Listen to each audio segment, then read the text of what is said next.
প্রত্যেকটা মানুষের জীবনে যে 5টা ইম্পর্টেন্ট জিনিস আছে, যে জিনিসটা একবার যদি তোমার লাইফ থেকে হারিয়ে যায় সেটাকে আর কোনো দিন ফিরে পাবে না। ফার্স্ট কী আছে, যেটা হচ্ছে তোমার সময়। যে সময়টা একবার তোমার লাইফতে হারিয়ে যায় না, ওটা জীবনে কোনো দিন ফিরে পাবে না। সেকেন্ড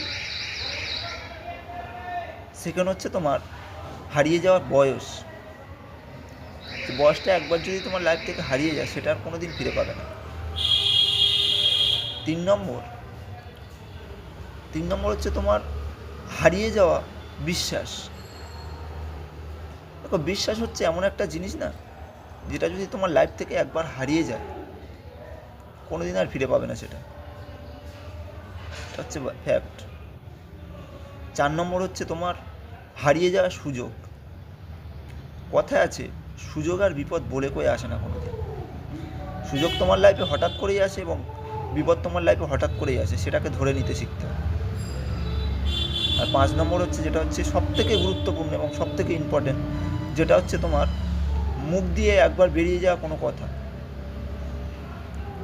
কারণ মানুষ কথা কখন কি বলে না, সেটা কন্ট্রোল করতে হয়। এই 5টা জিনিস যদি তুমি লাইফে যদি মেনে চলতে পারো না, এই 5টা জিনিস যদি ভ্যালুটা বুঝতে পারো না, তাহলে জীবনে কোনো দিন তুমি পিছিয়ে আসবে না। সময়টাকেও কাজে লাগাবে, নিজের বয়সটাকেও ঠিক রাখবে, বিশ্বাসটাও তোমার থেকে যাবে, সুযোগটাকে কোনো দিন হাতছাড়া করতে যেও না। আর সবথেকে ইম্পর্টেন্ট, কথা বলার সময় একটু ভেবে কথা বলো। ভালো থাকবে।